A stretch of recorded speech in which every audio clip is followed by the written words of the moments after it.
আমাদের মূলত আন্দোলনটা ছিল বৈষম্য বিরোধী আন্দোলন, অর্থাৎ ছাত্র জনতার সাথে বা দেশের জনগণের সাথে বৈষম্য যে জায়গাগুলোতে হচ্ছে সেগুলোর আসলে সংস্কার আমরা চাচ্ছিলাম। সেটা কোটা দিয়ে শুরু হয়েছে, সরকারি একটা বড় চাকরির একটা বড় খাতে যে একটা বৈষম্য ছিল সেটা দিয়ে শুরু হয়েছিল।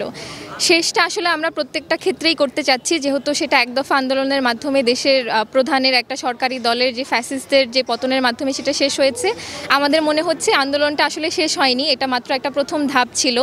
এই 15 বছরের যেই ভোটাধিকার ছাড়া একটা সরকারকে যে আমরা সরকারের শাসনে যে আমরা ছিলাম সেটার জাস্ট প্রথম ধাপ ছিল। পরবর্তী ধাপগুলো আসলে আমাদের জন্য আরও বড়, আরও প্রতি বিপ্লব আসবে, সেগুলোকে আটকাতে হবে। আমাদের এখন যে আশাটা এবং ইচ্ছাটা সেটা হচ্ছে প্রত্যেকটি বিশ্ববিদ্যালয়ে ছাত্র রাজনীতি নিষিদ্ধ করা, লেজুর ভিত্তিক যে ছাত্র রাজনীতি আছে সেটি নিষিদ্ধ করা। কারণ এই ছাত্র রাজনীতির উপরে ভিত্তি করে আসলেই ক্ষমতার সবচেয়ে বড় অপব্যবহারটা হয়, সেটা হল থেকে শুরু করে সরকারি মানে বিশ্ববিদ্যালয় চাকরির বিভিন্ন ক্ষেত্রে সেটা হতে পারে। সো আমাদের এখনও মূল লক্ষ্য সেটাই, দুর্নীতি বৈষম্য যে জায়গাগুলোতে আছে সেগুলোকে আসলে সরানো, এবং সবচেয়ে বড় যে জিনিসটা সেটা হচ্ছে জবাবদিহিতা নিশ্চিত করা।